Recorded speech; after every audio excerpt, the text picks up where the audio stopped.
नमस्कार, one India Hindi में आपका स्वागत है। मैं हूं शिखा धूरिया।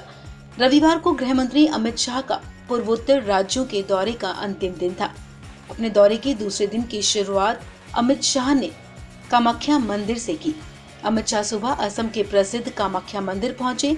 इस दौरान असम के मुख्यमंत्री सर्बानंद सोनोवाल और स्वास्थ्य मंत्री हेमंत बिस्वा शर्मा भी उनके साथ मौजूद थे। मां कामाख्या के दर्शन करने के बाद वो गुवाहाटी से मणिपुर की राजधानी इम्फाल पहुंचे और कई योजनाओं का शिलान्यास किया। इस दौरान अमित शाह ने कांग्रेस पर जमकर हमला बोला। कांग्रेस और बीजेपी सरकार के कार्यों की तुलना करते हुए शाह ने कहा कि कांग्रेस सिर्फ शिलान्यास करती थी, कभी कोई योजना पूरी नहीं की, लेकिन बीजेपी न सिर्फ योजनाएं शुरू करती है बल्कि उसका उद्घाटन भी कर रही है। मैं कांग्रेस के मित्रों को कहना चाहता हूं, आपने लंबा समय नॉर्थ ईस्ट के अंदर शासन किया, वैसे ही छोड़ दिया। ना उग्रवादी ग्रुपों के साथ बातचीत की, ना सरेंडर हुआ, ना मेन स्ट्रीम में आए। लोग मरते रहे, विकास बाधित होता रहा। विकास योजना के नाम पर उद्घाटन करके भाग जाना, भूमि पूजन करके भाग जाना, उद्घाटन सारे हमारे नसीब में आ गए। जितेंद्र सिंह यही घूमते रहते हैं, पिता काटते रहते। इन्होंने सिर्फ भूमि पूजन करे, उद्घाटन कभी नहीं करे। वो सारे भूमि पूजन को उद्घाटन में बदलने का काम देश के प्रधानमंत्री नरेंद्र मोदी जी ने किया है और वो काम चालू है। केंद्रीय बजट में जो आवंटन होता है उसमें 24% की वृद्धि के साथ पहली बार 60,000 करोड़ रुपया देने का काम भारतीय जनता पार्टी ने किया। अमित शाह ने कहा कि मणिपुर की कानून व्यवस्था की चर्चा होती थी। पहले हमेशा यहाँ बंद होता था, लेकिन बीजेपी सरकार बनने के बाद मणिपुर बंद नहीं हुआ। अब मणिपुर विकास के पथ पर है। यहाँ पानी की बाढ़ आती थी, लेकिन अब विकास की बाढ़ आ रही है। पिछले 3 साल में मणिपुर का चेहरा बदल गया है। उन्होंने कहा कि मैं मुख्यमंत्री एन बीरेन्द्र सिंह को बधाई देना चाहता हूँ। यहाँ सरकार बने सिर्फ 3 साल हुए हैं।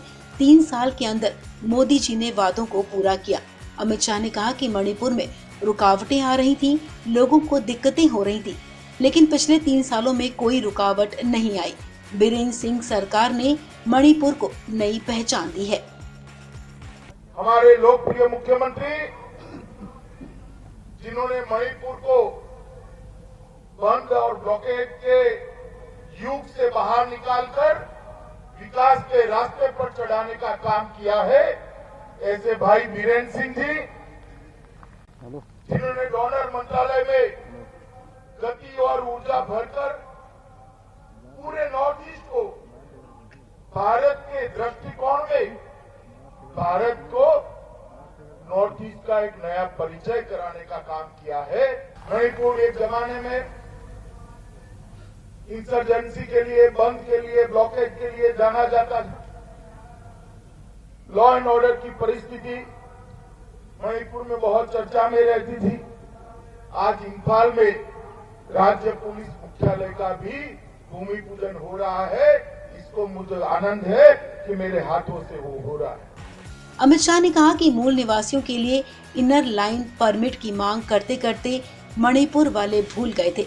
सितंबर 2019 में पीएम मोदी ने तय किया कि इनर लाइन परमिट मणिपुर को न देना मणिपुर के मूल निवासियों के साथ अन्याय है और मांगे बगैर ही इनर लाइन परमिट देने का काम किया गया।